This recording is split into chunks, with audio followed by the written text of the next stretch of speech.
Hi hello എല്ലാവർക്കും ഏറ്റവും പുതിയ അപ്ഡേറ്റ്സ് ആണ് നമ്മൾ ഈ വീഡിയോയിൽ പറയാൻ വേണ്ടി പോകുന്ന ആലപ്പുഴ ജിങ്കാന എന്ന് പറയുന്നതിൻ്റെ ഫസ്റ്റ് ലുക്ക് പോസ്റ്റർ കഴിഞ്ഞ ദിവസം ഇറങ്ങിയിരുന്നു.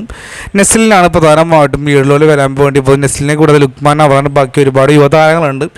എനിക്ക് തോന്നുന്നു യുവതാരങ്ങളിൽ വെച്ചിട്ട് ഒരു പക്ഷേ നെസ്ലിൻ എന്ന് പറയുന്ന ആളിന് 100 കോടി ക്ലബ്ബിൽ കയറിയ ചിത്രം എന്ന പ്രത്യേകത ഉണ്ട്. കാരണം അദ്ദേഹത്തിൻ്റെ അല്ലെങ്കിൽ ആ വ്യക്തിയുടെ ഒരു പടത്തിന് ഒരു ക്രൗഡ് എന്ന നിലയ്ക്ക് മുന്നോട്ട് പോകാൻ സാധിക്കുന്നുണ്ട്. പക്ഷേ അപ്പോഴും വ്യത്യാസം വെച്ച് കഴിഞ്ഞാൽ കൂടെ ഒരാൾ സപ്പോർട്ടിങ്ങായി വന്നിട്ടുണ്ട്. ഒറ്റയ്ക്ക് വരുമ്പോൾ ഒത്തേറെ കളക്ഷനും എത്താറില്ല. അപ്പോൾ തീർച്ചയായിട്ടും ഒരു വലിയൊരു സാഹസ്യത്തിന് മുതിർന്നിട്ടൊരു പടം തന്നെയാണ് ആലപ്പുഴ ജിങ്കാന എന്ന് പറയുന്ന പടം. ഖാലിദ് റഹ്മാനാണ്, നമുക്കറിയാം അദ്ദേഹം റൈറ്ററാണ്, ഡയറക്ടറാണ്, എല്ലാം കൊണ്ടൊരു മികച്ച ഒരു വർക്കറാണ്. അപ്പോൾ തീർച്ചയായിട്ടും അദ്ദേഹത്തിൻ്റെ ഒരു മേക്ക് ഓവറിൽ നെസ്ലിനെ കാണാൻ സാധിക്കുന്നതിൽ വളരെയധികം ആകാംക്ഷയോടെ തന്നെയാണ് ഞാൻ കാത്തിരിക്കുന്നത്. തീർച്ചയായിട്ടും ഇത് ക്ലിക്കായി കഴിഞ്ഞാൽ നെസ്ലി എന്ന് പറയുന്ന നടൻ്റെ ഒരു ഗംഭീരമായിട്ടുള്ള ഒരു കുതിച്ചുചാട്ടം തന്നെയായിരിക്കും സംഭവിക്കാൻ വേണ്ടി പോകുന്നുണ്ടാവുക. വിഷു റിലീസാണ് പ്ലാൻ ചെയ്തിട്ടുള്ളത്.